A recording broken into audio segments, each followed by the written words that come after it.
Y ya tenemos por aquí a nuestro primer invitado del día de hoy, el cual es el Luis Riquelme, nuestro jardinero mental y emocional, que hoy tendremos una sección llamada Aprendiendo el arte de crear y vivir. Muy buenas tardes, Luis, ¿qué tal?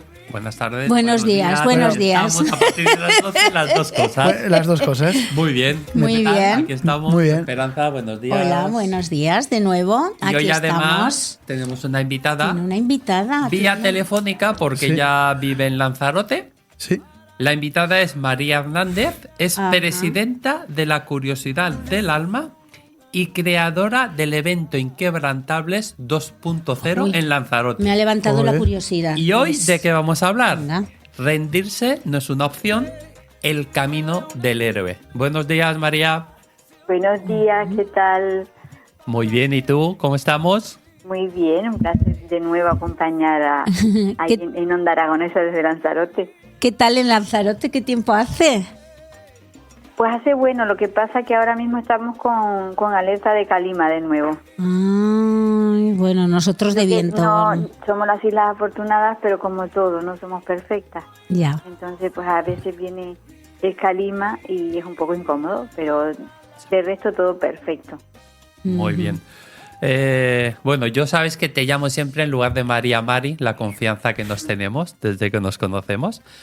Mari, ¿cuál es el motivo por el cual este espacio de hoy lo hemos titulado, en este caso es tu idea, rendirse no es una opción, el camino del héroe? ¿A qué te refieres? Pues me refiero a mi propia vida. O sea, tú has dicho que soy la presidenta de la Curiosidad del Alma, de la Asociación Sociocultural, con sede en Lanzarote, y del evento Inquebrantable 2.0, del cual tú también eres parte. Y todo esto ha llegado, o todo esto que he creado, pues a través de ese viaje. Para mí, mi vida ha sido un viaje del héroe. Aunque en un primer momento, obviamente, yo no era consciente de ello. Uh-huh. Pero si tuviera que resumir mi vida en una idea, diría esto: que rendirse no es una opción. Ujú. Ajá. Porque no haya querido hacerlo alguna vez, sino porque yo entendí que cada caída tenía algo que enseñar. Que mi historia ha sido no un camino recto ni cómodo, ha sido un viaje. Y creo que ha sido mi propio viaje del héroe. ¿Qué te ha hecho a ti, Mari, lo que es tomar conciencia de que cada caída es un aprendizaje para mejorar como persona? Mira, Luis, si observamos bien a los niños, cuando vamos, bueno, nosotros también fuimos niños, pero si observamos bien, desde muy pequeños nosotros nos estamos cayendo para superar obstáculos. El gatear, el andar, el correr, y se hace con una normalidad que a medida que vamos creciendo no nos damos cuenta, pero esas caídas es lo que nos hacen, lo que luego yo también llamo inquebrantable, ¿no? Sí. Y es que eso es necesario para poder crecer, pero en ese momento que te caes y vuelves a levantar, tienes que hacer una reflexión. Y eso es lo que me pasó a mí. En esa caída, primero tan repetida y preguntándome el por qué, llegó un momento que yo me pregunté, ¿para qué? ¿Qué me está pasando? ¿Por qué yo funciono así? No culpaba a nadie, sino porque yo tomo este tipo de decisiones, porque yo me relaciono así. Y esa reflexión, ese parar, ese buscar ayuda, porque hablábamos otro día también de lo necesario del acompañamiento, yo me di cuenta que eso es lo que a mí me hacía crecer, lo que me hacía tomar decisiones luego, lo que también hacía que tuviese mayor claridad. Sí, podemos decir, Mari, pregunto, que en lugar de lo que es culpar, empezaste a responsabilizarte y a poner el foco en ti independientemente de las circunstancias externas. Totalmente. Porque yo buscaba ser validada por los demás. Y en esa caída y levantada, yo me di cuenta que tenía que validarme yo, que respetarme yo, que quererme yo, que aplaudirme yo. Que si yo no hacía eso, nadie más lo iba a hacer. Entonces, si yo empiezo por mirarme y reconocerme, los demás me van a reconocer. Si yo empiezo a amarme y aceptar mi cuerpo en ese momento tal como era con la anorexia, era la manera de yo poder luego, al cambio, poder empezar a amarme correctamente. En mi compasión conmigo, en empatía hacia mí. Cuando yo lo tengo hacia mí, yo lo puedo trasladar al exterior. De otra manera, si uno no está lleno de algo, no lo puede dar a nadie. Claro, te he oído nombrar, bueno, que yo conozco bastante parte de tu historia, el tema de la anorexia. ¿Podrías, si quieres, explicar qué te llevó a la anorexia y qué te ha llevado a superarlo o a estar en el proceso de superación? Bueno, la anorexia, lo que llama la anorexia nerviosa, tampoco era consciente que eso era anorexia. Simplemente yo estaba en pánico todo el tiempo y me bloqueaba y no podía comer. No me entraba nada, o sea, todo lo que entraba yo lo vomitaba.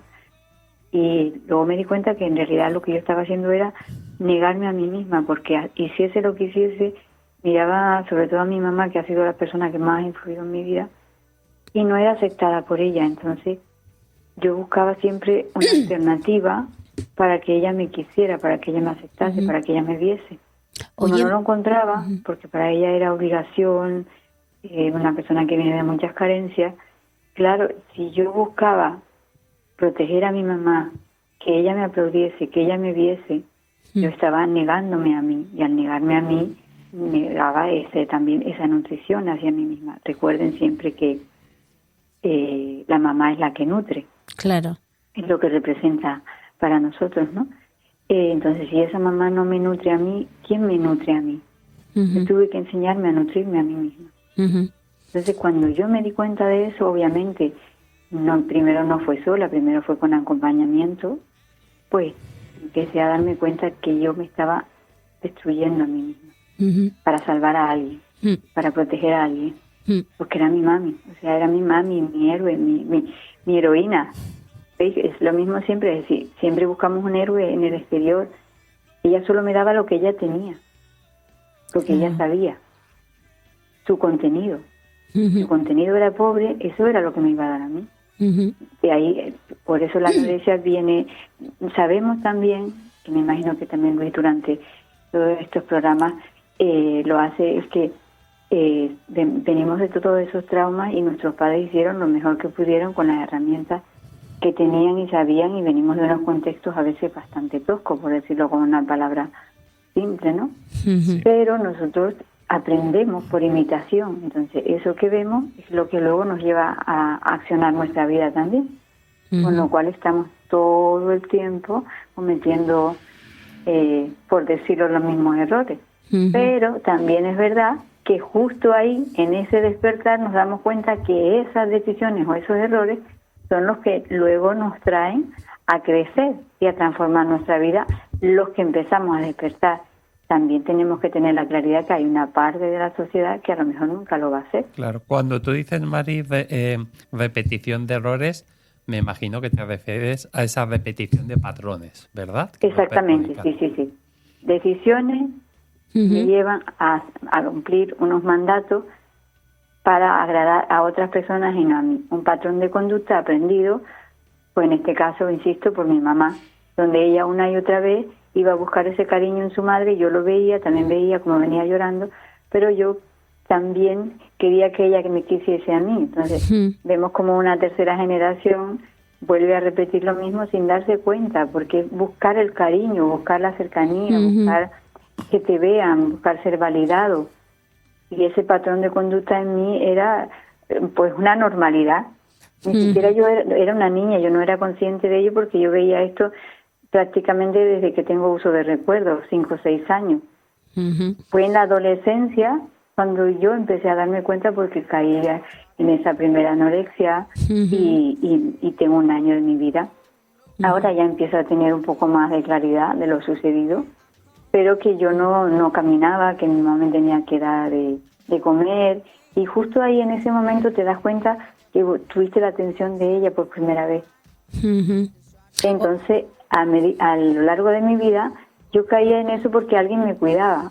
¿Os dais cuenta? O sea, este viaje del héroe es que yo caigo, pero a lo largo de los años, como en la búsqueda de ayuda y luego, obviamente, en el conocimiento de cómo es el funcionamiento del ser humano, sus patrones, como bien dice Luis, y todas las distintas maestrías y certificaciones que he hecho sobre el conocimiento del trauma, ahí donde me di cuenta de lo que yo estaba haciendo, mi patrón de conducta, mis hábitos, mis pensamientos repetitivos, y en ese momento, en una formación que no pasa por casualidad, yo escucho hablar del camino del héroe y me di cuenta de que yo estaba haciendo eso sin darme cuenta.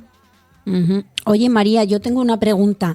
Entonces, por lo que tú estás contando, esa anorexia nerviosa fue una manifestación de algo que es...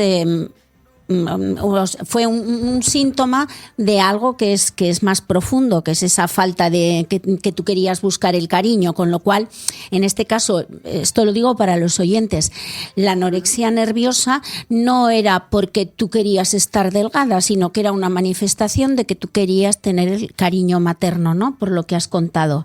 Correcto. Ajá. Por eso es que hay gente detrás que... se escondía Claro. un trauma. Sí.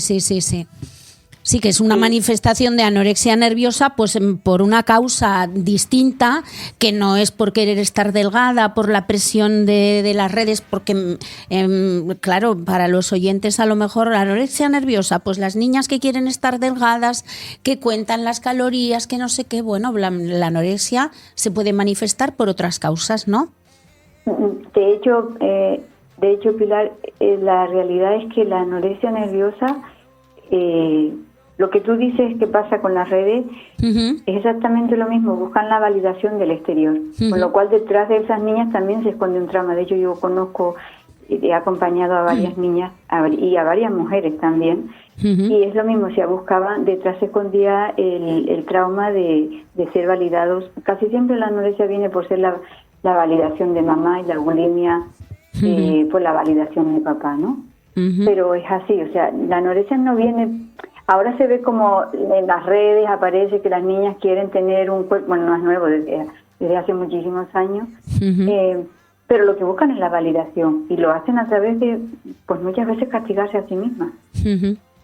Sí, Pero no, obviamente este sería un tema a tratar con mucha más delicadeza, Sí. pero es así, buscamos la validación, la aceptación del exterior y hacemos lo que sea para que eso llegue, con lo cual no nos damos cuenta que nos estamos destruyendo a nosotras para que otros nos quieran, para que otros nos amen, para que otros nos acepten, para que otros nos aplauden. Sí, porque Mari, hay que recordar una cosa. Detrás de todo comportamiento humano siempre hay un beneficio, aunque luego nos esté perjudicando. ¿Tú piensas igual? Exactamente. Tú piensas lo mismo, ¿verdad? Sí, de hecho, yo me he especializado, yo tengo que decir que yo, bueno, ya he estado ahí varias veces, si no os lo cuento, yo me he especializado en el trauma transgeneracional porque me di cuenta que de ahí viene toda la raíz de todo lo que provocamos en nosotros. Luego ya miramos las investigaciones que hay en los últimos 40 años y sabemos que el 90% de las enfermedades nos las provocamos nosotros con el pensamiento, intoxicamos nuestro cuerpo, entonces cáncer, migraña, diferentes enfermedades que en nuestro cuerpo las provocamos nosotros, ¿no? La culpa, la resistencia a la vida, la ira contenida, pues ya el colon irritable, hay tantísimas enfermedades que serían buenas horas compartiendo con vosotros, pero detrás de todo eso está ese buscar siempre una respuesta a lo que nos está sucediendo desde que llegamos a este mundo y miramos a nuestros padres, nuestro entorno. No siempre pasa en la primera infancia, a veces en la adolescencia, un profesor que fue duro con nosotros, que fue muy rígido, que nos humilló, pues eso hace que marque nuestra historia, que cree un impacto en nuestro cerebro, un bloqueo, y empecemos a protegernos y nos empezamos a poner esas máscaras, esas corazas, y desde ahí en adelante funcionamos o bien en defensa, o bien en ataque, o bien en bloqueo, ¿no? Que es el funcionamiento del ser humano. Sí, ¿y a qué desde la época prehistórica. Sí. ¿Y a qué te refieres, Mari, con el camino del héroe? Pues para mí lo que decía, el camino del héroe es que yo durante muchos años transitaba por la vida tratando de sobrevivir, tratando de encajar en algún lugar, ¿no? De entender por qué ciertas pruebas llegaban a mi vida. En un mundo ordinario, ¿no? Pero en un mundo ordinario había cosas extraordinarias y había un lugar, o había muchos lugares donde en ese cerebro de niña, en esa ilusión, también habían sueños, pero también había dolor, también había dudas, también había heridas y también había mucho silencio. Y donde yo vivía no era un entorno donde intelectualmente desarrollado.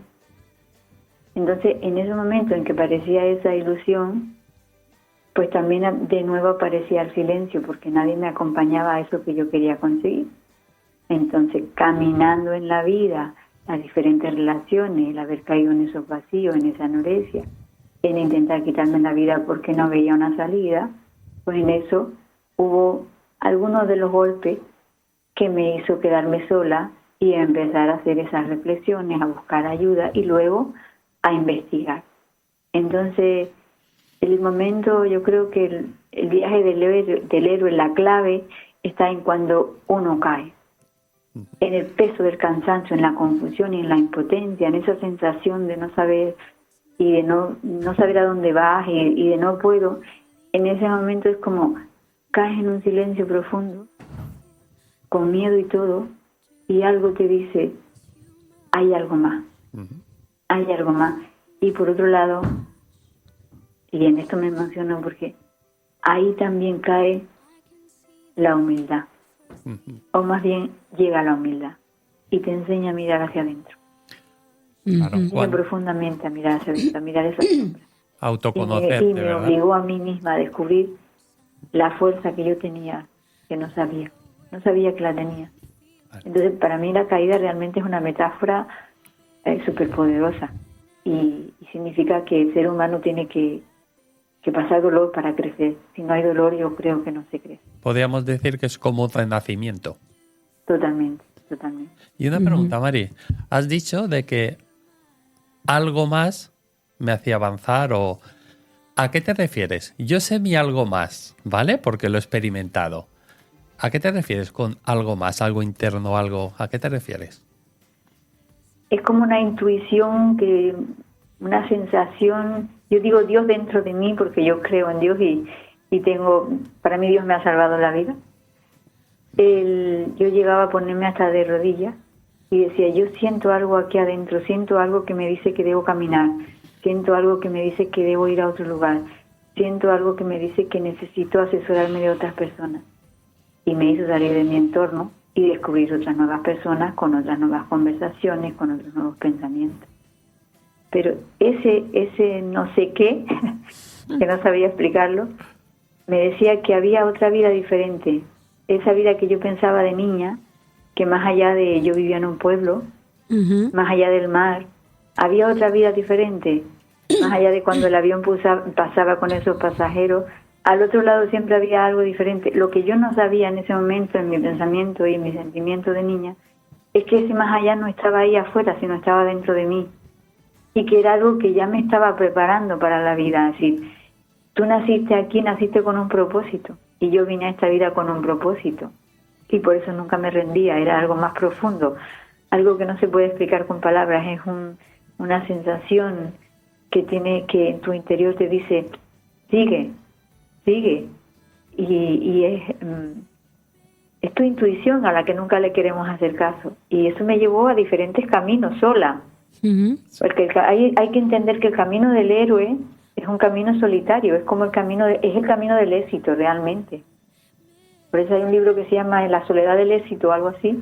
Y a mí me impactó cuando lo leí porque es verdad, nuestro cerebro no está preparado para subir de 0 a 100. Es un proceso. Entonces la vida, yo estaba en un proceso continuo de la vida creciendo y el dolor simplemente me estaba elevando al siguiente peldaño. Obviamente yo no era consciente de ello en aquel momento, pero en estos casi 35 años en búsqueda de lo que yo soy y para qué estoy aquí, y fue a través de mi primer embarazo, cuando me sentí totalmente humillada, que empecé a buscar esa ayuda. Yo entendía que los míos, que mi entorno, mi familia, mis padres, no me iban a ayudar, que mis amigos no me iban a entender, porque ellos no entendían lo que me pasaba a mí. Ellos no comprendían cómo yo veía la vida. Pero dejemos una cosa clara, Mari, no te iban a ayudar porque lo hacían lo mejor que sabían desde lo que ellos habían vivido, no porque no quisieran ayudarte. Totalmente, por eso lo decía anteriormente. ellos estaban en un proceso y yo en otro, y esto era desde niña, desde muy niña yo veía la vida diferente. Pero entiendan una cosa, ellos lo hacían para protegerme. Esto no se trata, esto no es un no juicio, no es culpar a nadie, sino simplemente que mi sentir era diferente del de ellos y ellos tenían miedo, y para protegerme a mí, obviamente no iban a decir, oye, vete fuera de nuestro entorno, de nuestro contexto, de nuestro clan y haz lo que tú deseas, que nosotros estamos aquí. Por supuesto que no, el miedo les paraliza. ¿Podríamos decir, Mari, que esa protección es otra forma de amor, aunque nos esté perjudicando? Totalmente. De esto yo lo he hablado con mi mamá a lo largo de los años, todo lo que hemos vivido, y ella decía, mi hija, yo no sabía hacerlo de otra manera. Mi hija, yo te pido perdón porque en aquel momento, o sea, cuando mi mamá me dice lo que me dijo cuando estaba embarazada y me quedo sin casarme, ella se trastornó. Para ella fue, qué vergüenza, lo que van a decir los demás de mí, no quiero a mi hija, sino que va a decir la gente, cómo te van a tratar, vas a ser una cualquiera. Eso, que lo único que quería decir mi mamá es, hija, yo aquí no sé, yo no te puedo proteger, pero ella lo gritaba de manera diferente. Claro, y ella, Mari, lo hacía desde su filtro y desde su mapa de cómo veía la vida. Totalmente. De hecho, venía de esas carencias. Yo vengo de desarraigo, de mi bisabuela estaba prácticamente en la calle cuando la cogieron, entonces luego en este hogar nace mi abuela, luego nace mi mamá, entonces ellos vienen de muchos vacíos, de todos esos tabús familiares, de secretos. En mi clan familiar, como en el de la mayoría, hay también asesinos, hay gente con el alcohol, entonces recordemos de dónde venimos, porque eso es súper importante, hay que ir siempre al origen. Claro. Y Mari, nosotros nacemos en un contexto familiar y venimos con un propósito, y es probablemente lo que estemos despiertos, es incluso para trascender y para romper todos esos patrones que Luis decía antes, para liberar a nuestras familias, a nuestro clan, de esa maldición familiar y ser el ejemplo, que yo siempre digo, ser el ejemplo de lo que queremos ver afuera, sí, pero en coherencia. Podemos decir, Mari, también romper el ciclo de lo que no funciona y se está repitiendo. ¿Es así? Exactamente. Y una cosa, Mari, a ver, ¿qué te ha llevado a ti a montar la asociación? Lo que me ha llevado a mí a tomar o a crear la asociación es porque también para expandir estos conocimientos, para...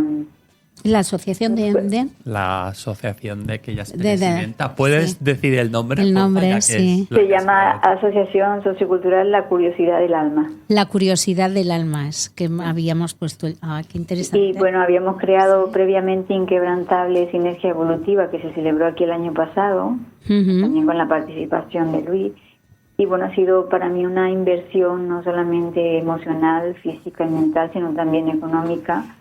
Y el hecho de poder expandir, de llevar todo esto en Canarias, pues también conocer gente de distintos países del mundo, pues una forma de poder tener, digamos, más ayuda para poder seguir creciendo y crear comunidad. Para mí una cosa... ¿Qué actividades? Porque yo no lo sé, yo como soy nueva. ¿Qué actividades hacéis en esta asociación? Pues hacemos talleres, hacemos mentoría, hacemos acompañamiento familiar de pareja a empresas, a organizaciones, hacemos talleres solidarios y dentro de eso está nuestro evento Inquebrantable 2.0, que digamos que es el evento grande, ¿no? El top de la asociación y que queremos llevarlo no solo en Canarias, sino también fuera de Canarias. Y uno de nuestros colaboradores, amigos y parte de Inquebrantable es Luis Riquelme. Ajá, ¿y lo hacéis una vez al año? Inquebrantables 2.0. En principio sí, porque vamos en un paso a paso, por eso decía que se crea la asociación para poder expandir, ya luego tengo otras colaboraciones internacionales, luego un evento también que hace otro de nuestros colaboradores, compañero y amigo, el director del Instituto Latinoamericano, Rubén Arroyo. Luego pues también vamos a Perú, yo voy como ponente también al evento que se celebra allí. Estamos avalados por la Global Coaching Federation y Human Ecology, que ya lleva 30 años también dentro de Hispanoamérica. Entonces, bueno, yo soy como la cara visible aquí en Lanzarote, y luego tengo mis compañeros expandidos por el mundo para que también formen parte de la asociación. Por cierto, yo lo sé, pero ¿puedes decir dónde va a ser y en qué fechas Inquebrantables 2.0? Por supuesto, Inquebrantable 2.0 será en Arrecife este año, el 24 y el 25 de octubre. Invito a todo el mundo a que no solamente venga al evento, sino que me pregunte sobre la asociación, que colabore con la asociación, que la apoye, porque incluso vengo de Fuerteventura, de otra isla, estos días de buscando alianza, y lo importante que es que todo esto de lo que estamos hablando, es decir, saber de dónde venimos, poder sanar nuestra historia. Tenemos una fuerza interior inquebrantable y tenemos que descubrir cuál es. Y bueno, yo soy una persona, no voy a llegar a todo, pero si las personas buscan dentro de ellas, no van a estar solas, van a estar acompañadas. Y bueno, Luis, como parte de esta comunidad maravillosa, Gregory, Rubén, Segundo, todos estamos formados con muchísimas herramientas para poder acompañar desde ahí, y que la asociación siga creciendo como una asociación de referencia, de liderazgo y de trascendencia, porque para mí ese es el objetivo principal. Por cierto, porque me han preguntado dónde está Arrecife, yo lo sé, pero no todo el mundo lo sabe. Tú das por hecho a lo mejor que todo el mundo lo sabe. Sí, a veces uno da por hecho que todo el mundo conoce el lugar. Bueno, yo vivo en Lanzarote, que es una de las Islas Canarias, de esta isla afortunada, y Arrecife es la capital de nuestra isla. Ajá, muy bien. Y el evento obviamente se celebrará este año. El año pasado fue en la antigua capital de la isla, por eso digo todo muy metafórico, muy simbólico. Y este año se celebrará en la capital actual de esta isla, en Arrecife. En Arrecife, muy bien. En octubre has dicho. Va a ser... Y Lanzarote, que también tengo que decir que es la isla más vieja de Canarias. Ah, sí, la más antigua geológicamente. Sí. Ajá. Así es, y fue una de las más importantes y también es la que da entrada a Europa, con lo cual todo es muy simbólico. Muy Investiguen, bien. profundicen y verán que nada pasa por casualidad, nada, absolutamente nada pasa por casualidad, y que todo tiene un para qué. Todo que vayan a los orígenes, ¿no? Lanzarote. Totalmente, sí. Muy bien. Sí, eso es. ¿Puedes repetir, Mari, dónde va a ser Inquebrantables 2.0 y las fechas, por favor? Inquebrantable será en Lanzarote, en su capital Arrecife, el 24 y 25 de octubre. También tengo que añadir algo súper importante, que este año viene con un valor añadido, que son los jóvenes, porque yo entiendo que los jóvenes son el mayor valor que tiene una sociedad. Los niños y los jóvenes, que son la sociedad presente y futura. Para mí se ha convertido en una obsesión, ya que acompaña a familias con niños y adolescentes y jóvenes adultos que están pasando por unas situaciones que ellos no han creado, pero que se está poniendo el foco, y es algo que principalmente a mí me molesta muchísimo, que es poner el foco de los problemas sociales y de esta sociedad presente en ellos. Ellos son la consecuencia o el resultado prácticamente del quizás el nefasto actuar de la sociedad adulta. Ellos tienen una sabiduría que muchas veces no tenemos nosotros. Son niños que aún tienen mucho que aportar, mucho que decir, mucho que investigar, y que si les acompañamos correctamente, quizá la sociedad presente y futura tenga mayor claridad a la hora de tomar decisiones. Nosotros escuchemos profundamente a nuestros hijos, nuestros sobrinos, nuestros nietos, nuestro entorno, y eso creo que es algo de urgencia. Entonces está abierto a la gente joven, ¿no? Inquebrantables. Y entonces vamos a entrenar a esos jóvenes entre 14 y 20 años para que ellos formen parte de Inquebrantable, nuestra Agenda 2030, cada año incrementando ese valor, para mí se ha convertido en una obsesión, e incluso jóvenes a los que yo acompaño. Oye, ¿y dónde se puede apuntar la gente? Ahora mismo estamos anoche terminando nuestra página web para ya también sacarla, y a través de correo electrónico de la curiosidad del alma @gmail.com. La curiosidad del alma @gmail.com. Exactamente, también a través de mi número de teléfono. También, por supuesto, pueden contactar con Luis, con el equipo, y desde ahí lo lanzaremos, pues probablemente en una semanita o dos estaremos lanzando, y también pues estamos buscando con las instituciones, estamos reuniéndonos con ellas para que ellos también puedan apoyar a los jóvenes a que participen en esto, porque de entrar en los centros educativos es más complicado. Sí podemos hacer charlas, pero con la ayuda también de las familias a las que estamos apoyando, ya pues varios de sus jóvenes van a participar también. Así que esa es el valor añadido. Yo siempre digo, es una excusa para que los jóvenes empiecen a tener ese nivel de autoconocimiento, de gestión de la confianza, de esa inteligencia emocional, de ese camino del héroe que muchos están haciendo de una manera bastante disruptiva, porque no tienen un acompañamiento correcto. Ya. Y lo que no puede ser es que a estos jóvenes los sigan expulsando de los centros escolares, enviándolos una semana a casa, del profesorado enfrentándose a ellos, porque creo que el adulto es el que debe ser responsable y formarse para poder acompañar a ese joven en esa situación que está viviendo.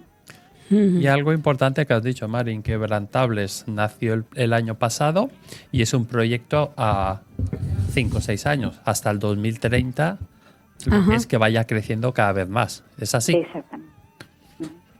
Es que la intención es que para mí esto sea un legado, aunque no esté yo, crear ese equipo y esa comunidad. Insisto, yo estoy en varias comunidades internacionales y creando comunidades, como las cosas se pueden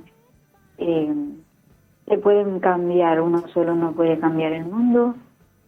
Seamos humildes, seamos honestos, seamos sinceros, busquemos nuestras sombras, investiguemos nuestro origen, porque unilateralmente no se pueden decidir, no se puede seguir decidiendo, tomando decisiones, haciendo leyes, porque no funcionan. Ya hemos visto hace poco una noticia que escuchaba sobre una chiquilla.